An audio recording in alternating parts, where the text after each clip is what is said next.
Hello students, Standard 8. In chemistry, the revision of the chapter number 4, materials, metals and non-metals. Now, in the last session we revised the physical properties of the metals and non-metals. And we discussed some questions as an assignment. So now, today we are going to learn about some chemical properties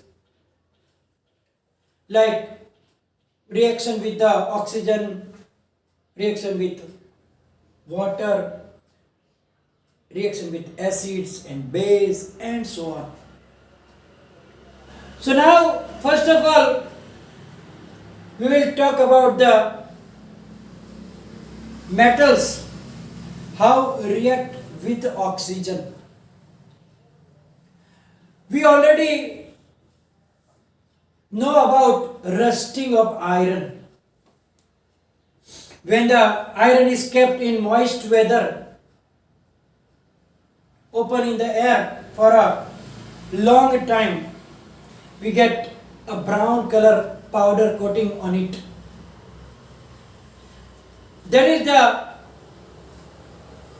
iron which react with oxygen in that moist weather and make iron oxide. So that brown powder is the iron oxide, which in our language general we call it rust.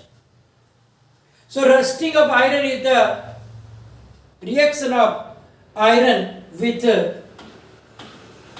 air, means the oxygen in the air. Also you remember the burning of magnesium ribbon. We saw that when we take a magnesium ribbon and when we clean it first with the help of a sandpaper, so that if there is oxide, the layer can be cleaned. Now we hold the magnesium ribbon with a pair of tongs and we heat it in the burner or in the spirit lamp. What will happen? First it is getting heated and after few seconds it will start burning with white dazzling flame. And when it is completely burnt, it turns into the white powdery ash. So when we heat the magnesium ribbon in the presence of air, it reacts with the oxygen when it starts burning and it makes its oxide. So the powdery ash that is produced is the oxide of the magnesium, which is known as magnesium oxide. So from this we can say that generally when the metals react with oxygen, they make oxide of that particular metal.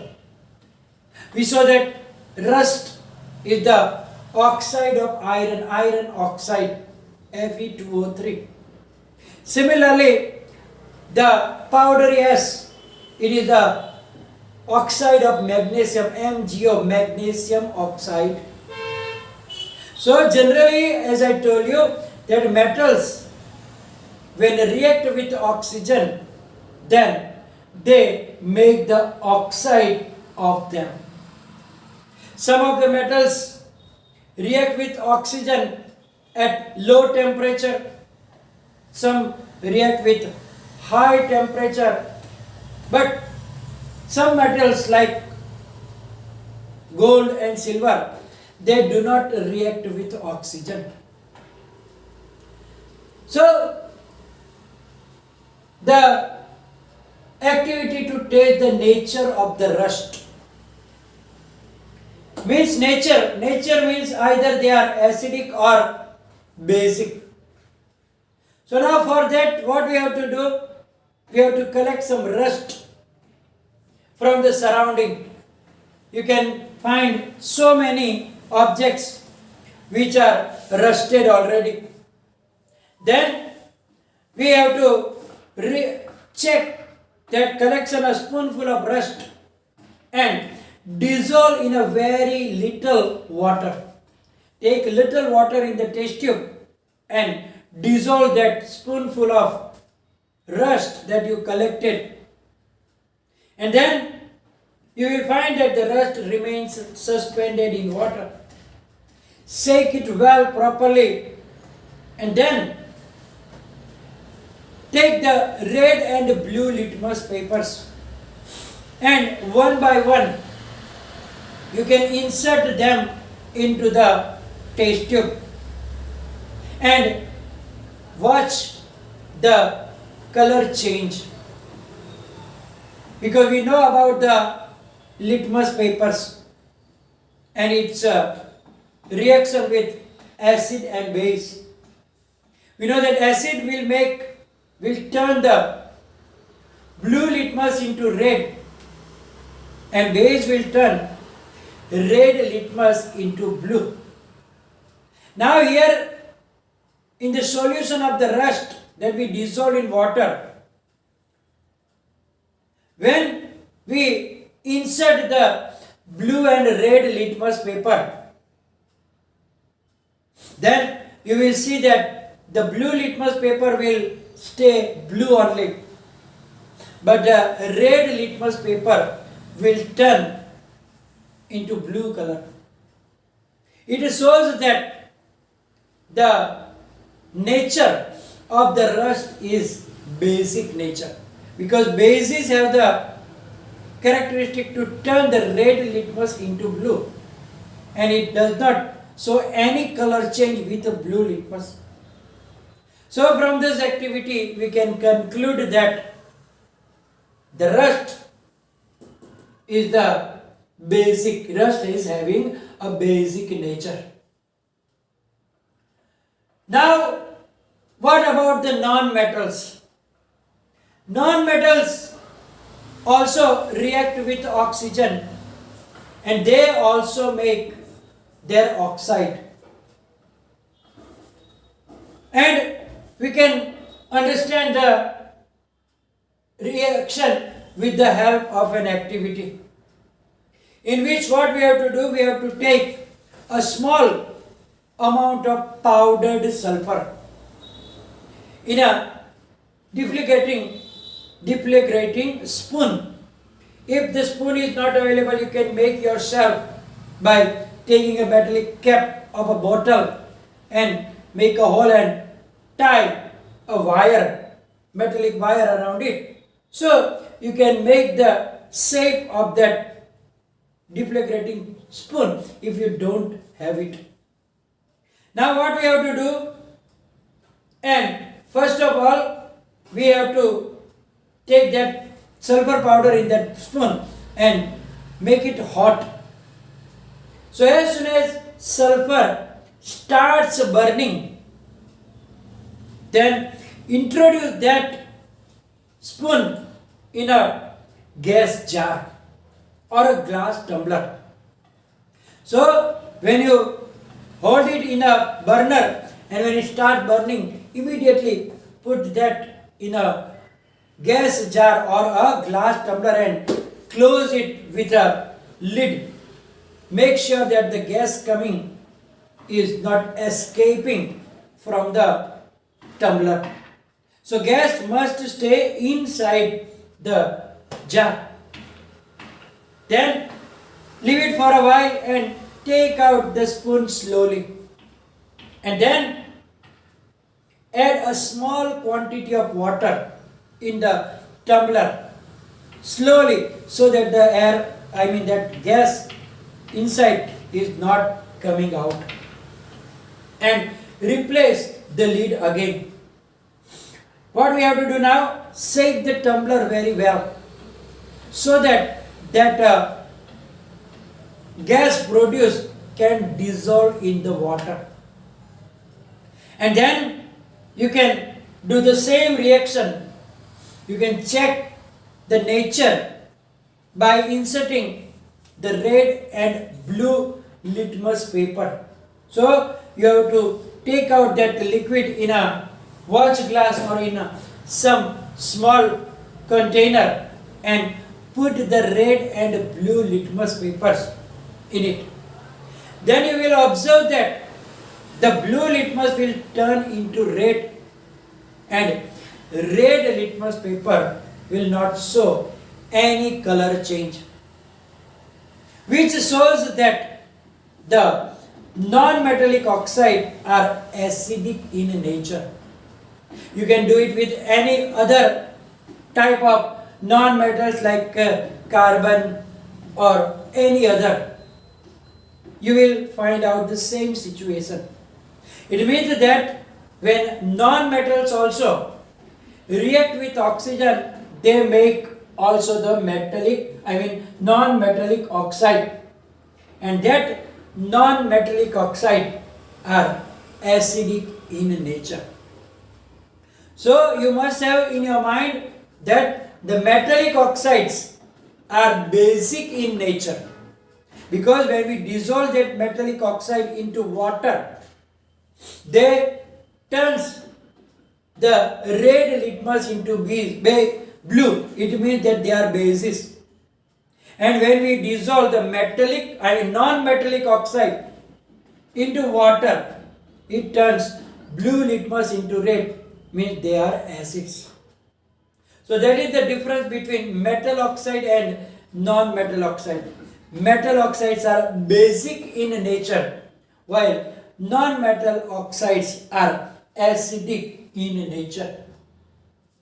Now, what happens when the copper vessel is exposed to moist air? So, maybe you will have copper vessel in your kitchen or in your prayer room. The copper pot, તાંબાનો લોટો, તાંબાનું plate વગેરે, તાંબાની ચમચી, તાંબાનું પવાલું. That copper vessel, sometimes what happens when it is exposed to the air, then you will find some green colored patches on it. It requires a green color of coating, dull green color. What happens actually when copper is open in the air? It reacts with the oxygen and carbon not oxygen but the air. In the air there is a water vapor and there is carbon dioxide gas also. So it reacts with both of them and make a green substance. Actually that green substance is the mixture of copper hydroxide and copper carbonate. It is the mixture of copper hydroxide, that is CuOH2, and copper carbonate, that is CuCO3. So that green colored patches, green colored coating is the mixture of copper hydroxide and copper carbonate. So that is the reaction of copper with the exposed to the moist air. So it make a green colored coating on it, which is the mixture of copper hydroxide and copper carbonate. Question 5, we already discussed about it, that what is the nature of metal oxides and the nature of non-metal oxides. I am repeating, the metallic oxides are basic in nature, while the non-metal oxides are acidic in nature, because we check the nature with the help of blue and red litmus paper and we see the color change, and according to that we can say about the nature of them. Now the reaction of oxygen is finished. And as I told you, some of the metals do not even react with oxygen. What about the sodium? Sodium metal is very, very reactive. Sodium metal, we don't even have to heat it. We don't have to make it hot. But as soon as it coming in the contact with the air, it starts burning itself. And it is also making sodium oxide. So the sodium metal is very, very most reactive metal. So we cannot keep it exposed to the air, because as soon as it come in contact with the oxygen, it starts burning. Now what about the water? Sodium metal is much reactive with the water also. So we cannot even keep that metal in water. It reacts very vigorously with water and start burning, because a high temperature, because it reacts with oxygen to produce hydrogen and a very high temperature. And because of the high temperature, the sodium metal starts burning with it.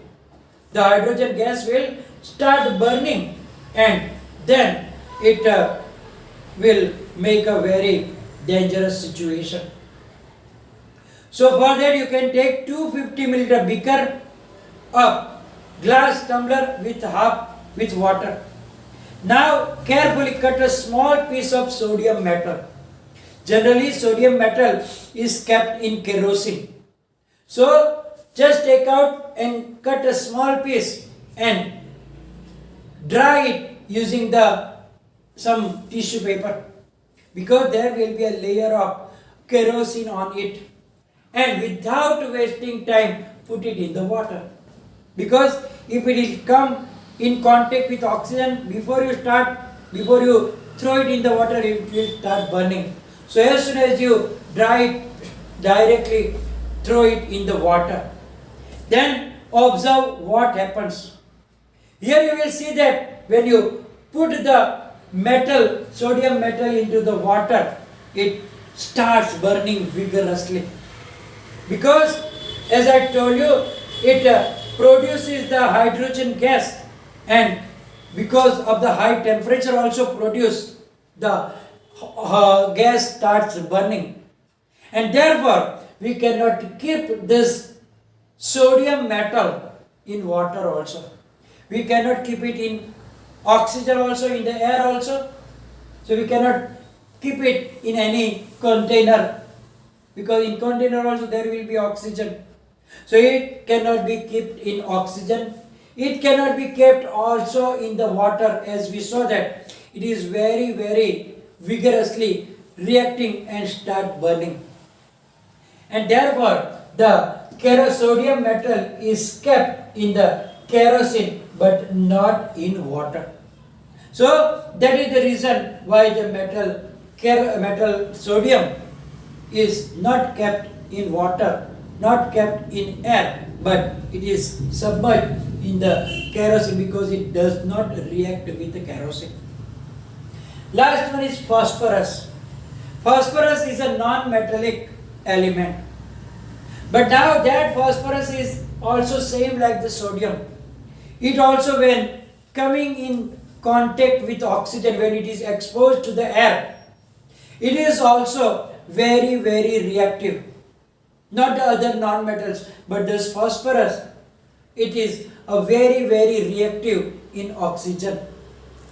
And it starts burning when it exposed to the air and make phosphorus oxide. And therefore phosphorus is also not kept in air. But as it does not react with water, we can keep phosphorus in water. And therefore the phosphorus is kept in water, so that it does not react with it, and so we can prevent to coming in the atmospheric oxygen. So here we are finishing the session. In the next session, we will learn about the reaction with the acids and the base of the metals and non-metals. So we discuss the questions, and that assignment you will write down on your own in your notebook, and any confusion, write down in the comment section. Thank you very much.